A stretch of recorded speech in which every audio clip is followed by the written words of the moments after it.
રોટલીઓ કરી અને ફ્રીજમાં મૂકી દે, પછી માઇક્રોવેવ ઓવનમાં ગરમ કરીને ખાય. થોડી થોડી દાળ અને થોડું થોડું શાક જે બનાવીને અઠવાડિયાનું ફ્રીજમાં ફ્રોઝન કર્યું હોય એવું વાસી ભોજન માઇક્રોવેવમાં ગરમ કરીને ખાય. જે માઇક્રોવેવના જે વેવ્સ છે, જે કિરણો છે, એનાથી કેન્સર થાય છે. અને એવું ભોજન એ લોકો વારંવાર રીહીટ કરીને ખાય અને પછી બીમારી ખૂબ પૈસા કમાઈને આવે અને સાથે બીમારીને પણ લઈને આવે. આવી નાની મોટી બીમારીઓ જ્યારે પોતાના સંતાન લઈને આવે ત્યારે મા બાપને ખૂબ જ દુઃખ થાય. એમાંય આજના બાળકોમાં સૌથી વધારે હોય તો એ છે મેદસ્વીતા. કારણ કે આજના બાળકોનો ખોરાક છે બ્રેડ, બર્ગર અને પીઝા, જે છે નરકના વીઝા. એને જીવનમાંથી હટાવો. તો આપણે સાત્વિક ભોજન તરફ જઈશું અને જીવનશૈલી કેવી રીતે બદલવી એ હવે આપણે આ પછીના સત્રમાં જાણીશું. મને કહેવું પડે કે ટાઈમ થઈ ગયો, નહીતર સવારથી રાત સુધી અહીંયાથી આવ્યા કરે ને બોલ્યા કરું. તો અત્યારે આપણા જે અમૃત રસનો ટાઈમ થઈ ગયો, ગ્રીન જ્યુસ, બધા પોતાના ગ્લાસમાં જેટલો પીવો હોય એટલો ધરાઈને ઘૂંટ ઘૂંટ પીજો. શાંતિથી પીજો. વારંવાર નવા ગ્લાસ ન લેતા પોતાના ગ્લાસમાં જ જેટલો પીવો હોય એટલો પીજો. અને પછી આપણો ટાઈમ થાય એટલે આપણે ફરીથી મળીશું અને નવી જીવનશૈલી જીવનમાં કેવી રીતે અપનાવવી એના વિશે જાણીશું. મારે પણ વોકર હતું. વોકર આગળ રાખવું, 2 જણા પકડવા જોઈએ, સપોર્ટ. અને જો આપણે રોબોટની જેમ ચાલતી હતી. ઠુચક ઠુમક. તમને એમ એવું લાગે કે આ સ્ત્રી ક્યારે ચાલી જ નહીં શકે. 85 કિલો વજન થઈ ગયું હતું અને 85માંથી 58 ઊંધું થઈ ગયું આ સિસ્ટમ ઉપર. પણ આમાં ખાલી વજન નથી ગયું, ઘણું બધું બદલાઈ ગયું. પહેલી તો મારી જે 40 ટેબ્લેટ ગળતી હતી એ બંધ થઈ ગઈ પહેલા જ દિવસથી. મેં પણ બહુ કઠિન તપસ્યા શરૂ કરી હતી. વાપી ટુકવાડા જૈન દેરાસરમાં મેં સર્વપ્રથમ ગ્રેપ્સ ઉપર સેમિનાર કર્યો હતો, દ્રાક્ષ ઉપર, જે પ્રભુભાઈ દર સાલ કરે છે વાંઢાઈમાં. એ મેં 10 દિવસનો ત્યાં વાપી ટુકવાડામાં કાળુભાઈએ રાખેલો. અને આજથી 16 વર્ષ પહેલાં હું પહેલી વખત ગઈ હતી ત્યારે મને 5 કુલીએ ટ્રેનમાંથી ઉતારી હતી, ડબલ બેડની બેડશીટમાં નાખીને. કારણ કે હું ચાલી નથી શકતી. અમદાવાદથી જે ટ્રેનમાં વાપી ગઈ આખું બોડી પકડાઈ ગયું હતું. આરે એટલે કે રોમેટોઇડ આર્થરાઇટિસ રિપોર્ટમાં નહોતો બતાવતા પણ હતો. હું એક તપેલી નથી પકડી શકતી, આ મુઠ્ઠી જ નથી વળતી. આમ હાથમાંથી પકડવા જઉં તો છટકી જાય. અને સ્કિનમાં પણ બધી જગ્યાએ કટ્સ થઈ ગયા હતા. ઇન્ટરનલ પાર્ટમાં, હાથમાં, પગમાં બ્લડ આવે, રેડ રેડ પાણી આવે. કારણ કે મેં બહુ જ રોગોને દબાવ્યા હતા.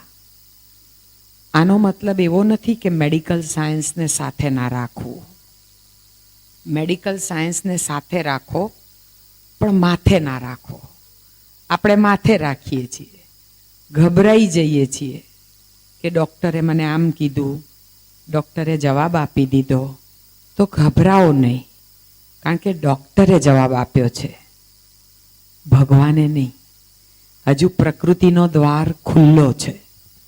અને હું એ આશા સાથે જ ગઈ હતી સેમિનારમાં કે અહીંયા મારા દ્વાર ખુલશે. જ્યારે ગઈ ત્યારે ગુરુજીએ સેમિનારના આગલા દિવસે પહોંચી ગયા હતા. ત્યારે મને રિક્ષામાંથી આમ પેલા ડબલ બેડશીટના ઝોલામાં ખાટલામાં સુવાડી 8-10 જણાએ. કારણ કે 85 કિલો વજન હતું. અને પછી આવી રીતે ખાટલામાં સુવાડી એટલે ગુરુજીને ખબર પડી કે કોઈક નમૂનો આવ્યો છે એમ. કારણ કે આવી રીતે સુવાડી એટલે પછી થોડી વાર થઈ પછી ગુરુજી પોતે આવ્યા મને મળવા માટે. આવ્યા, મારી નજીક આવ્યા, ત્યાં બેઠા. મને કે શું પ્રોબ્લેમ છે? મેં કીધું ચાલી નથી શકાતું. મેં કીધું ઢીંચણમાં પ્રોબ્લેમ છે, બદલવાનું કીધું છે અને આખું શરીર જકડાઈ ગયું છે. અને બધા રોગોની વાત કરી, દવાનો થેલો બતાવ્યો. મને થોડી વાર બધો દવાઓ જોઈને પછી મને કે બેન તમારો એક જ માર્ગ છે, નાખવાનું બંધ અને કાઢવાનું ચાલુ. મેં કીધું આવો કેવો માર્ગ? કારણ કે મને કંઈ જ ખબર નથી કે એનીમાં શું ચીજ છે એમ. એટલે પછી ગુરુજી એવું કીધું કે તમારે આજથી એનીમા ને કાલથી કાચું ચાલુ કરવાનું, સાદા પાણીનો એનીમા. મેં કીધું સાહેબ હું તો બધી દવાઓ દૂધ સાથે લઉં છું, ડૉક્ટરે કીધેલું છે કે એ તમારે નહીં લેવાનું. હવે અહીંયા તમને માત્ર દ્રાક્ષ ઉપર રાખવામાં આવશે.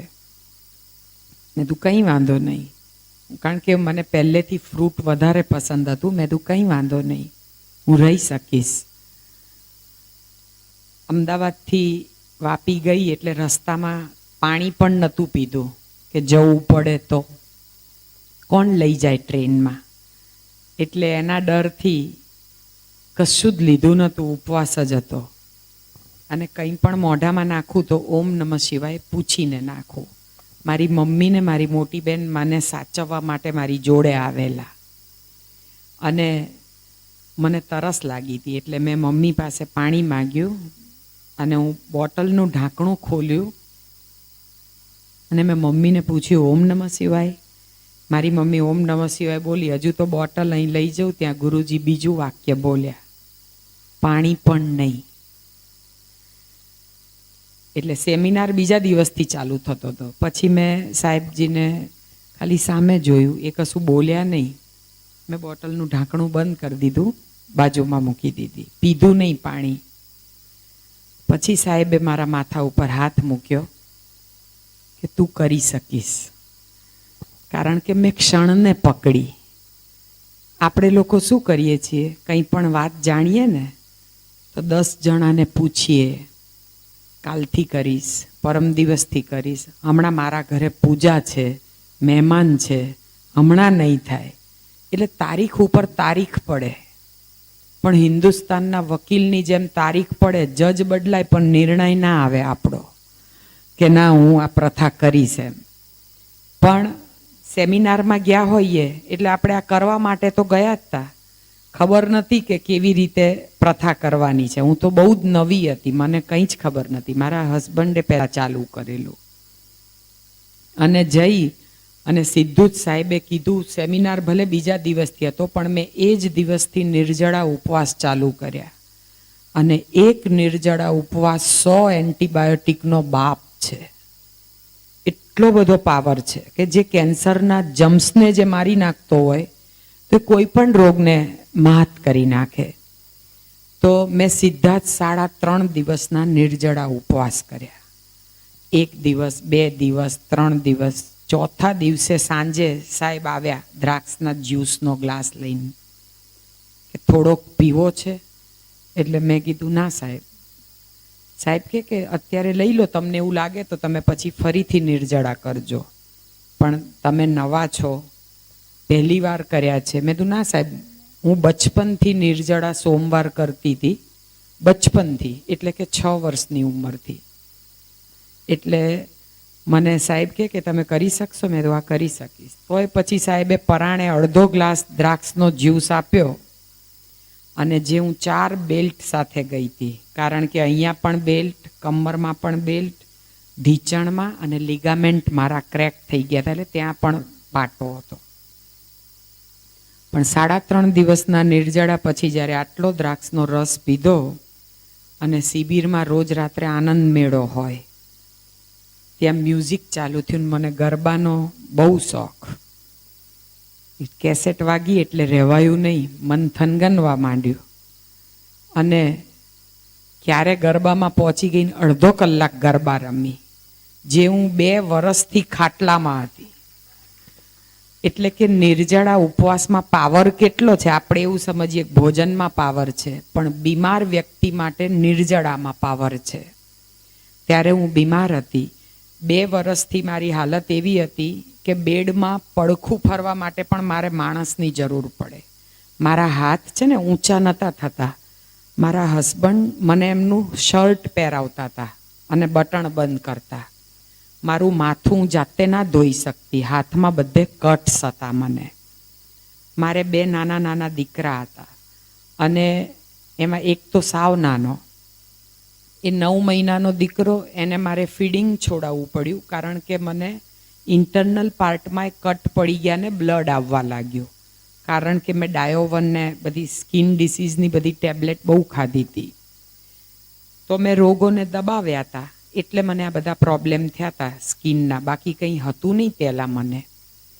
પણ પછી આવી રીતે મેં નિર્જળા ઉપવાસ 3.5 દિવસના કરી. 4થા દિવસે છોડ્યા, અડધો કલાક ગરબા રમી. 5મા દિવસે ફરીથી નિર્જળા, 6થા દિવસે ફરીથી રસાહાર, પણ માત્ર એકાહાર હતો. ખાલી દ્રાક્ષનો જ જ્યુસ પીવાનો, દ્રાક્ષ ખાવાની, બીજું કંઈ નહીં. ગ્રીન જ્યુસ માન્ય, ગ્રીન જ્યુસ એક વખત પહેલી વખત આપવામાં આવે અને આટલું જ લેવાનું. આવું મેં લગાતાર 10 દિવસના કેમ્પમાં 1 દિવસ છોડીને 1 દિવસ, એટલે કે 1 દિવસ નિર્જળા, 1 દિવસ રસાહાર, એવું ચાલુ કર્યું. મને મારો માર્ગ મળી ગયો, કારણ કે હું ઊભી થઈ ગઈ. મારું કામ જાતે કરવા લાગી. હા, હું એનીમાં દિવસમાં 3 થી 4 વખત શરૂઆતમાં લેતી હતી. એક જ કામ કરતી હતી કે નાખવાનું ઓછામાં ઓછું, કાઢવાનું વધારે. 4થા દિવસે જે મેં રાત્રે એનીમાં લીધો અને જે કાળો કાળો કદડો નીકળ્યો, બાપરે બાપ, મારાથી એની દુર્ગંધ સહન ન થાય. એટલો બધો જૂનો મળ નીકળ્યો અને માથાના વાળ જેવો. અને એમ થાય કે આટલું પાણી ચડાવ્યું, આટલો બધો, એમ લગભગ બાલટી ભરીને નીકળ્યો હશે. 3-4 વખત એમ કે પાણી ચડાવ્યું, નીકળી ગયું, ચડાવ્યું, નીકળી ગયું. અને 5મા દિવસે તો જાણે મને પાંખો આવી ગઈ. મને એમ થઈ ગયું કે ખરેખર હવે હું ઉડવા લાગીશ, એટલું હળવું શરીર થઈ ગયું. અને રોજ રાત્રે હું આનંદ મેળામાં ગરબા રમવા લાગી. પહેલા 2 બેલ્ટ, પહેલા 4થા દિવસે અને 5મા દિવસે નીચેના 2 બેલ્ટ બધું છૂટી ગયું. અને પછી તો મને બહુ જ મજા આવી ગઈ. અને પછી તો મેં મનમાં વિચારી લીધું કે આ ભોજન પ્રથા હું જીવન પર્યંત નહીં છોડું, કારણ કે મને કોઈ પણ દવાથી મને ફાયદો થતો જ નહોતો. લઉં ત્યાં સુધી જ ફાયદો થતો હતો. અને બસ પછી તો આ સફર ચાલુ થઈ. અને 7મા દિવસે તો મારો નિર્જળા હતો. અને એ દિવસે ગરબામાં પૂરા થયા ને વચ્ચે કંઈક સત્યમ શિવમ સુંદરમનું ગીત આવી ગયું, જે મેં મારી સ્કૂલ લાઈફમાં ચેરિટી શો કર્યો હતો. અનાથ બાળકો માટે ફંડ જમા કરવાના. એટલે સ્કૂલમાં જે બાળકો હોય ને એ લોકોને ત્યાં કાર્યક્રમ આપે, અને જે ડોનેશન આવે ને અનાથ આશ્રમમાં જાય. તો એવી રીતે ચેરિટી શોમાં મેં સત્યમ શિવમ સુંદરમનો ડાન્સ સ્કૂલમાં કરેલો. એ ગીત આવી ગયું અને બધું તાજું થઈ ગયું. અને મેં ક્યારે આખો ડાન્સ, જે સેમી ક્લાસિકલ, જેને ની રિપ્લેસમેન્ટ કીધું હોય, એ આખો ડાન્સ મેં આપી દીધો. અને મને ખબર જ ન પડી કે ક્યારે મારા અંગો વળવા લાગ્યા, કારણ કે મને તો ની રિપ્લેસમેન્ટ કીધું તું, મેં હજુ સુધી નથી કરાવ્યું. 18 વર્ષ થઈ ગયા કે શરીરનું કોઈ પણ અંગ બદલવાની જરૂર પડતી જ નથી જ્યારે તમે આહાર બદલો છો. અને પછી મારે કોઈ જરૂર જ ન પડી. આજની તારીખમાં તમે માધુરી લાવો કે દીપિકા જોડે ડાન્સ કરો, કારણ કે ડાન્સ એ મારો શોખ છે, નૃત્ય મારો વિષય છે, પણ બોલવાનો વિષય આહારનું આધ્યાત્મ છે. પણ નૃત્ય મારા અંગે અંગમાં વણાયેલું છે. કેમ? કારણ કે ભગવાન કૃષ્ણને નટરાજ નૃત્ય બહુ પસંદ હતું. તો નૃત્ય હું મારા પરમાત્મા માટે કરું છું, મારા શિવજી માટે, મારા કૃષ્ણજી માટે, બીજા કોઈ માટે નહીં. પણ મનમાં એ જ હોય. અને ભગવાન સાથે આ મેં વાયદો કરેલો છે કે મારા જીવનના છેલ્લા શ્વાસ સુધી ભગવાન તું મને કૂદતી રાખજે, નાચતી રાખજે. કારણ કે મારે હોસ્પિટલ નથી જવું, મારે હાય હાય કરતું નથી જવું, બાય બાય કરતું જવું છે. કારણ કે જવાનું છે એ તો નિશ્ચિત છે. આવ્યા છીએ તો કંઈ પાંચમની છઠ તોડી થવાની છે, પણ દર્દ સાથે જીવવું બહુ અઘરું છે. અત્યારે મેડિકલ સાયન્સને સાથે રાખીએ છીએ. વરસમાં 2 વખત બોડી પ્રોફાઇલ કરાવવાનું, મેડિકલ સાયન્સને સાથે રાખવાનું. તમને આતંકવાદી નથી બનાવવાના. ઇમરજન્સીમાં મેડિકલ સાયન્સ પાસે જવું પણ પડે. એમાં કંઈ એવું નહીં રાખવાનું કે ના હું તો કાચું જ કરું છું તો હું કેમ જાઉં.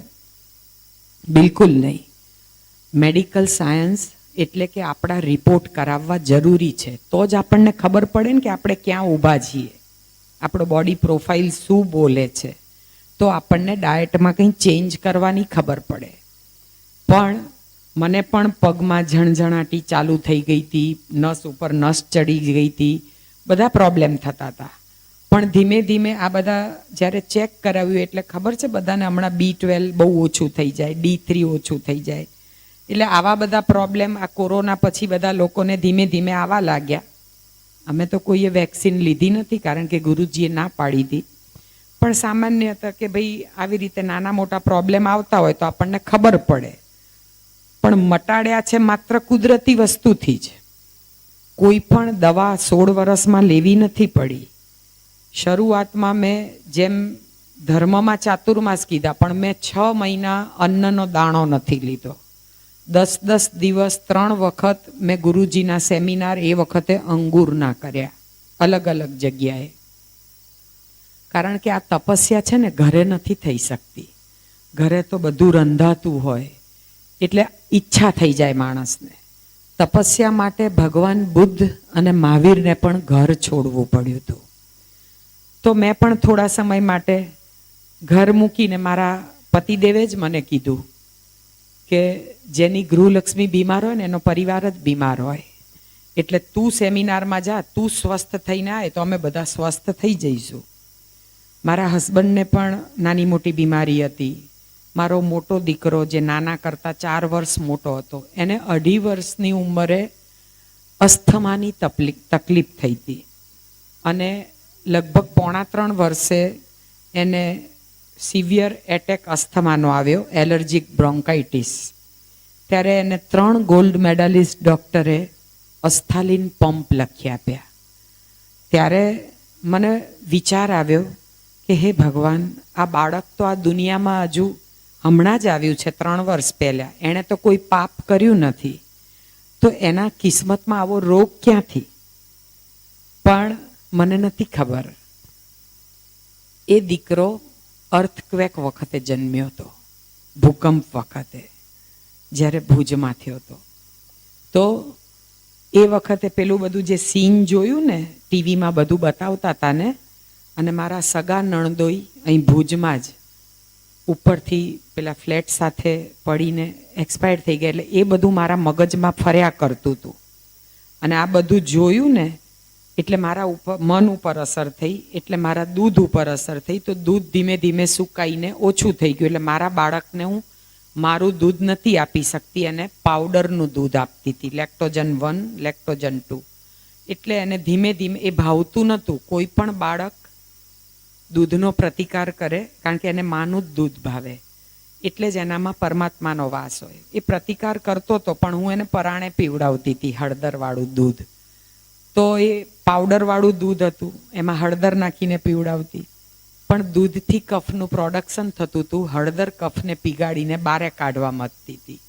અને એ જ દીકરાને મેં જ, જેને મેં જન્મ આપ્યો, એને અજાણતા, કારણ કે મને ખબર નથી, મને એવું હતું કે દૂધ એ સંપૂર્ણ આહાર છે, એને નાક દબાવી 2 પગની વચ્ચે નાખીને દૂધ પીવડાવતી હતી કે ના, દૂધ તો પીવું જ પડે.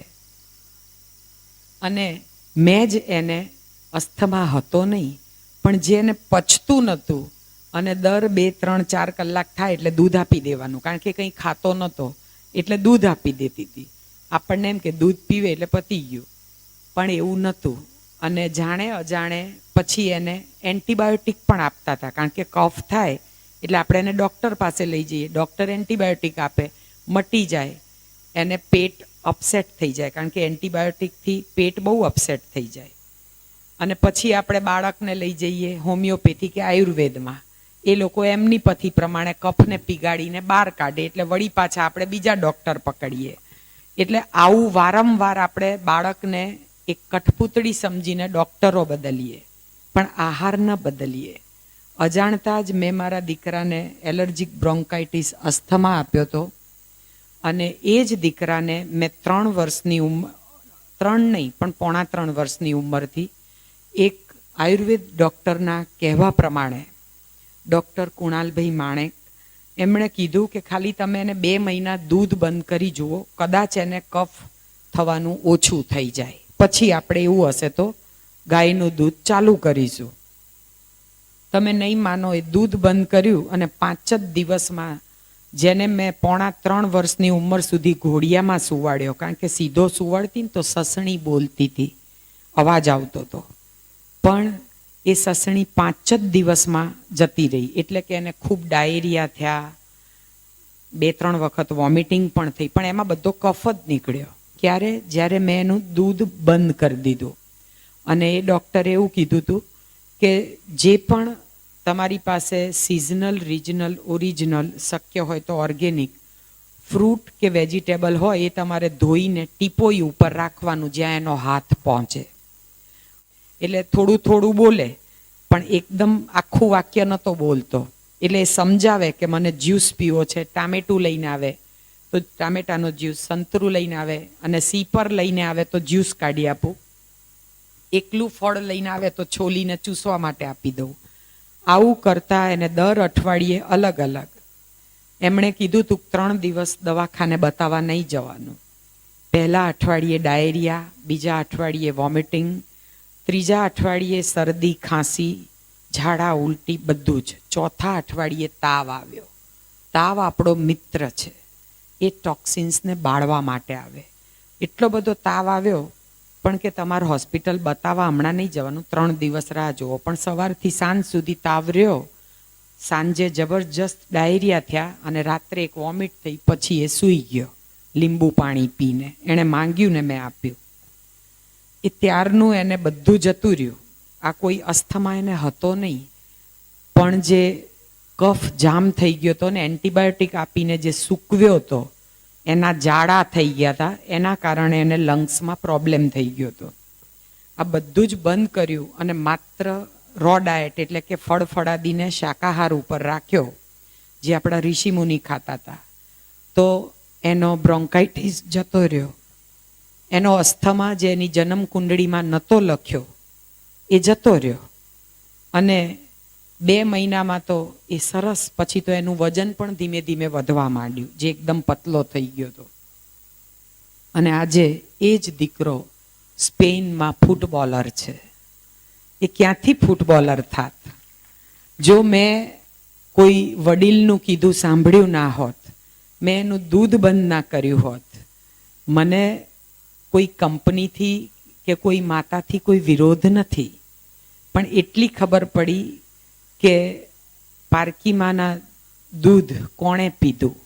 84 લાખ યોનીમાંથી પારકીમાનું દૂધ એટલે કે ગાય ભેંસનું, ભેંસ બકરીનું, બકરી ઊંટનું કોણે પીધું. કોના દવાખાના છે. કૂતરા બિલાડી પીવે, બીજું કોઈ ના પીવે, પણ આપણે કૂતરા બિલાડા જેવું જીવન નથી જોઈતું. એટલે 84 લાખ યોનીમાં જો કોઈ પશુ પ્રાણી પારકીમાનું દૂધ નથી પીતું, તો મનુષ્ય કોઈનું દૂધ છોડતું નથી. હા, દૂધ પીવાય, પણ ક્યારે? જેને જરૂર છે એને. ના નથી કે તમે ગાયને પાળો છો, એની સેવા કરો છો, એને લીલો ઘાસચારો ખવડાવો છો, એના વાછરડાને તમે પૂરતું દૂધ પીવા દો છો અને બચે છે, એનું કદાચ દૂધ, દહીં કે છાશ તમે તમારા બાળકને આપો કે તમે લો છો, તો એ માન્ય છે. પણ આજના જમાનામાં શક્ય છે ખરું?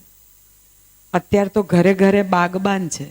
લોકોને પોતાના સાસુ સસરાને જોડે નથી રાખવા, તો એ ગાયને પાડવાની ક્યાં વાત કરવાના હતા. મા બાપને જેને નથી રાખવા, ઘરે અત્યારે જોઈએ છે કે ઠેક ઠેકાણે વૃદ્ધાશ્રમ ખુલે છે. કેટલી બધી શરમની વાત છે કે આપણા મા બાપને અત્યારે વૃદ્ધાશ્રમમાં જવું પડે છે, આપણા વડીલોને. તો ગાય પાડવાની તો બહુ દૂરની વાત થઈ ગઈ. એટલે બાકી ગાયનું દૂધ જો કલ્પ કરાવવામાં આવે, કોલાઇટિસ નહીં પણ આના લીવર ઓફ સિરોસિસમાં, પણ એને લીલો ઘાસચારો આપવો પડે, એને સતાવરી, અશ્વગંધા એવું બધું ખવડાવવું પડે. તો એ દૂધનો કલ્પ કરાવો તો લીવર ઓફ સિરોસિસ માટે. લંગ્સમાં બકરીના દૂધનો પ્રયોગ હોય કે વગડે ચરતી બકરીનું દૂધ તમે દોવો, ગાળો અને પીવડાવો તો લંગ્સની બીમારી ક્યોર થઈ જાય. પણ એમાં પછી પાણી એ ના આવે અને એ દૂધ ગરમ પણ ના થાય. એનો કલ્પ હોય અને એ સમય પૂરતો જ હોય કે મટે ત્યાં સુધી જ હોય, પછી ના હોય. પણ આપણે લોંગ ટાઈમ માટે એને ચાલુ રાખીએ છીએ એટલે આપણે બીમાર થઈએ છીએ. તો જ્યારે જરૂર છે ત્યારે ઔષધ તરીકે લેવાય. પણ અત્યારે એમનું આપણે જોઈએ છીએ કે આપણી પાસે એટલા દુધાળા પશુ નથી, એમને ઓક્સિટોસિનના ઇન્જેક્શન આપવામાં આવે છે, કપાસિયાનો ખોળ ખવડાવવામાં આવે છે, બહારના ફૂડ પેકેટ કપાસિયા તેલમાં ને પામોલીન તેલમાં તળવામાં આવે છે. એટલે જ આજના બાળકો રોગિષ્ટ છે, પરિવારો રોગિષ્ટ છે. તો ખાનપાનમાં નાનકડો બદલાવ, જો મારા દીકરાને અસ્થમા મટી ગયો તો બીજાને કેમ ના મટે? મટી જાય, પણ જીવન પદ્ધતિ બદલવી પડે. હું પણ આ તમામ રોગોમાંથી બહાર આવી. છેલ્લા 16 વર્ષથી મારા ઘરમાં પણ પારકીમાનું દૂધ ખરીદવામાં નથી આવતું. અમે નાળિયેરનું દૂધ, બદામનું દૂધ, હેઝલનટનું દૂધ એવા જ દૂધ પીએ છીએ. મોટી મોટી સેલિબ્રિટીઝ, બિલ ક્લિન્ટન, ઓબામા, તમે મેગન ફોક્સ, આપણા અત્યારના હાલના ક્રિકેટર્સ, હીરો હિરોઈન્સ, તમને ખબર હશે અત્યારે બધા વિગનિઝમ તરફ છે, વિગન તરફ છે. કારણ કે અત્યારે હવે શહેરોમાં ક્યાં આપણે જોવા જઈએ કે કઈ ગાયનું દૂધ ક્યાંથી આવ્યું, એટલે એ દૂષિત છે. બાકી દૂધ દૂષિત નથી, પણ એને જે ખરાબ ખોરાક ખવડાવવામાં આવે છે અને એને અત્યારે સાચો ઘાસચારો નથી મળતો, એટલે એ દૂધ દૂષિત થઈ જાય છે. તો માટે આપણે જ્યારે બીમાર છીએ ત્યારે દૂધ અને દૂધની બનાવટનો ત્યાગ કરીએ અને રો ડાયટ એટલે કે અમૃત ભોજન ઉપર જઈએ. જે રંધાયું તે ગંધાયું. કારણ કે આપણે જેને રાંધીએ છીએ એ સવારે રાંધેલું સાંજે ખરાબ થઈ જાય, કે કદાચ શિયાળો છે તો બીજા દિવસે ખરાબ થઈ જાય, પણ કાચું તમે જોજો જલ્દી ખરાબ નહીં થાય. તો કાચું એ સાચું. તમારે કોઈ પણ રોગ મટાડવો છે તો સવારે થાય એટલો ઉપવાસ, ઉપવાસ પછી પરમાત્માએ આપેલું ભોજન, પ્રકૃતિએ આપેલું સૂરજની ગરમીથી પાકેલું, અને શક્ય હોય તો જૈવિક ખેતી એટલે કે આપણે જે ઓર્ગેનિક ફાર્મિંગ થાય છે એ જો તમે લેશો તો તમને આટલા બધા રોગ નહીં આવે. પહેલાના જમાનામાં કોઈ આવા રોગ નહોતા અને આજના જમાનામાં રોગ એટલા બધા ફૂલ્યા ફાલ્યા છે કે આજનું જે કડવું સત્ય છે એ બહુ જ ખતરનાક છે. કારણ કે આજે બાપના કાંધા ઉપર દીકરાની અર્થી જાય છે. બહુ જ કડવું સત્ય છે. કારણ કે બાપ અત્યારે આપણે જોઈએ છીએ કે એ સ્વસ્થ હોય કારણ કે એણે પહેલાંનું ખાધેલું છે. પહેલાંના લોકો ઘરનું ખાતા હતા, પોતાના ખેતરોમાં વાવતા હતા, ઘરનું ખાતા હતા અને બારે ચાલીને જતા હતા. હવે ઊંધું થઈ ગયું, બહારનું ખાય છે અને ઘરમાં જાય છે, એ પણ પાછું વેસ્ટર્ન ટોયલેટ. એટલે એ પણ એમાં ઇન્ડિયન ટોયલેટ નહીં, એટલે બેસે નહીં, એટલે પગ જામ થઈ ગયા, એટલે આ ની રિપ્લેસમેન્ટ આવ્યા. તો પહેલાના જમાનામાં સ્ત્રીઓ ઘરનું કામ પોતે કરતી હતી તો એને જીમમાં જવાની જરૂરત નથી પડતી. કપડાં જાતે ધોતા હતા તો આ ફ્રોઝન શોલ્ડર નામ જ નહોતું ક્યાંય. પણ આ વોશિંગ મશીન આવી ગયું અને એટલે જેટલી આધુનિકતા આવી એટલા આપણામાં રોગ આવ્યા. અને સ્ત્રીએ સમજો કે અત્યારે પુરુષની સમકક્ષ બનવા માટે અને આટલી મોંઘવારીને પહોંચવા માટે સ્ત્રીએ પુરુષ સાથે જોડાવવું પડે. એમાં કોઈ વાંધો નથી. જોબ કરવી પડે, પતિને સાથ આપવો પડે. કારણ કે જો મોંઘવારી છે અને તમારે તમારા સંતાનોના અરમાન પૂરા કરવા છે તો કમાવવું પડે.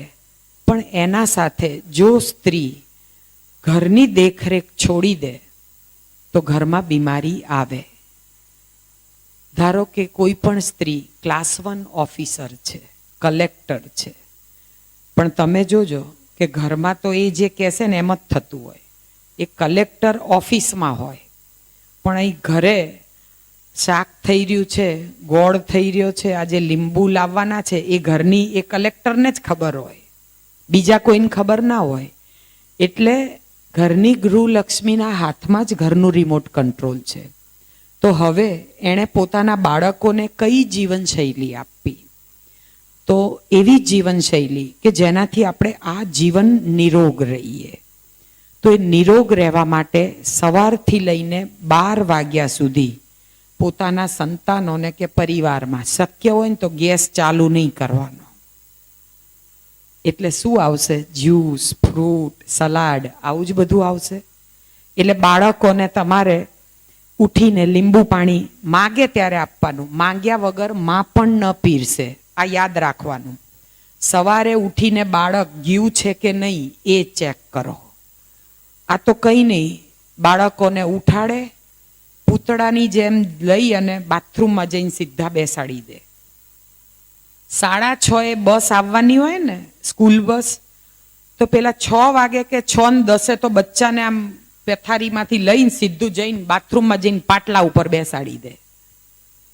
પેલાને બિચારાને બાથરૂમ લાગી હોય, એને વોશરૂમ જવું હોય, પણ સીધું પાટલા ઉપર બેસાડી 4 ડબલા પાણી રેડી, ફટાફટ લૂછાવી, કપડાં પહેરાવી, દૂધનો ગ્લાસ પકડાવી અને ફટાફટ તૈયાર કરીને નીચે લંચ બોક્સ તો ભરીને તૈયાર જ હોય. પાછું લંચ બોક્સમાં શું ભર્યું હોય? સેન્ડવિચ, આલુ પરોઠા, જોડે કેચઅપ, હા, કાં તો પછી બહારના કોઈ આજે ટાઈમ નથી મળ્યો, મોડું ઉઠાયું તો 10 રૂપિયા કે 20 રૂપિયા હાથમાં પકડાવી દે, જા બેટા બહારથી કેન્ટીનમાંથી લઈ લેજે. કેન્ટીનમાં આવું જ બધું મળતું હોય, કુરકુરે મુરમુરે. પણ આ જ હટાવવાનું છે. કેમ? કારણ કે આ બધું જ પામોલીન તેલમાં આવે છે, રિફાઇન્ડ તેલમાં આવે છે. તમારા ઘરમાંથી જેની આગળ રિફાઇન્ડ લખ્યું છે ને તમામ વસ્તુ હટાવી દો, એટલે રોગ ખૂબ જ ઓછા થઈ જશે. 5 સફેદ વસ્તુનો ત્યાગ કરો. પહેલું, સફેદ પારકી માનું દૂધ, જે આજે થેલીઓમાં પેક થઈને આવે છે. બીજું, સફેદ ખાંડ. ત્રીજું, સફેદ મેંદો, બ્રેડ, બિસ્કિટ, પાઉં. ચોથું, સફેદ આયોડાઇઝ નમક, એની જગ્યાએ સિંધવ વાપરો. અને પાંચમું, સફેદ જૂઠ બોલવાનું બંધ કરો કે અમે આ નથી ખાતા. નહીં તો રોગ આવે જ નહીં. કારણ કે રોગ આવે તો જ કે આ બધી રિફાઇન્ડ વસ્તુઓ. તેલ તો કે ડબલ રિફાઇન્ડ. પહેલાં તો લોકો લાકડાની ઘાણીમાં તેલ કઢાવતા હતા તો કોઈનાય કોલેસ્ટ્રોલ નહોતા વધતા. અત્યારે તો નાના નાના બાળકોમાં હાર્ટ એટેક આવી રહ્યા છે. 9 વર્ષના બાળકોને હાર્ટ એટેક. આપણને સાંભળીને એમ થાય.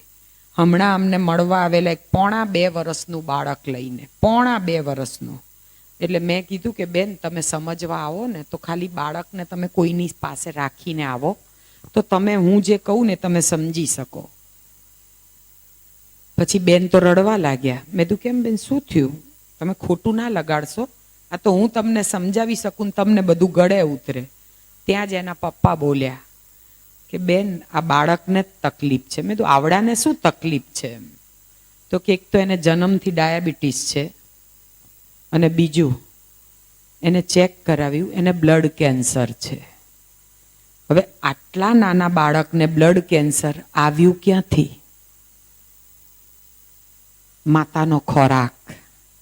માત્ર બાળકને જન્મ આપવાથી માં નથી બનાતો. અત્યારે માં બનવાના કેટલા બધા નુસ્ખા બારે નીકળ્યા છે. IVF, હે ને? બાળક ન થતા હોય તો IVF કરાવો. 5 વાર IVF ફેલ જાય કે સરોગેટ મધર. એટલે ખાલી બાળક પેદા કરવાથી માં બનાતું હોત તો ભગવાન બીજી વાર અવતરી ગયા હોત. પણ ભગવાન રામ અને કૃષ્ણએ જન્મ લીધો પછી ભગવાને પૃથ્વી ઉપર આવવાનું બંધ કરી દીધું. હજુ પણ ભગવાનને આવવું છે, પણ ક્યાંથી આવે? કારણ કે કુખમાં તો સ્વિગી ઝોમેટો છે જ ને, એ જ ને. પીઝા બર્ગર આ જ બધું ફરે છે. પ્રેગ્નન્સીમાં એકલા રહેતા હોય, ભૂખ લાગી હોય, કંઈ ખાવાનું મન થાય, ઘરે તો પહેલા તો બધા જોઈન્ટ ફેમિલી હતા એટલે એકબીજા રાંધીને ખવડાવતા હતા, એ ફાયદો હતો. હવે તો ફેમિલી બધા છૂટા પડી ગયા, સ્વતંત્ર રહેવું છે. આજની દીકરીઓના સંસ્કાર તો જુઓ કે સગાઈ કરતા પહેલા બોલી કરે કે આપણે એકલા રહીશું તો જ સગાઈ કરે. અને બેંક બેલેન્સ પૂછે, ગાડી બંગલો છે. આ સંસ્કાર ક્યાંથી આવ્યા? કારણ કે જીવનમાં સત્સંગ નથી રહ્યો. તમે તો બધા હજુ સંસ્કાર અને સત્સંગ સાથે જોડાયેલા છો, કારણ કે આવી બધી માતાઓ આજે તમને લોકોને સંસ્કાર આપી રહી છે. હે તો આ બધી માતાઓએ જે સંસ્કાર આપ્યા દીકરીને, ત્યાં આગળ આવા સંસ્કાર ના હોય. મા બાપ પસંદ કરતા હતા છોકરો અને સગાઈ થતી હતી, અને હવે તો ડાયરેક્ટ આશીર્વાદ લેવા જ આવે છે. અને પરદેશમાં તો એક બાજુ લિવ ઇન રિલેશનશીપ, જોડે રહેવાનું, ફાવે તો ઠીક છે, ના ફાવે તું તારા ઘરે હું મારા ઘરે. આ સંસ્કૃતિ છે? આ આહારનો પ્રભાવ છે. જે વિજાતીય આકર્ષણ બાળકોને થયું એ ક્યાંથી થયું? કારણ કે એના હોર્મોન ઇમ્બેલેન્સ થયા. એણે ખાધું જ એવું કે એના હોર્મોન ઇમ્બેલેન્સ થયા, અને પછી આ બધી વિકૃતિ આવી. એટલે આહારની અસર માણસના માઇન્ડ ઉપર સૌથી વધારે હોય. જીવન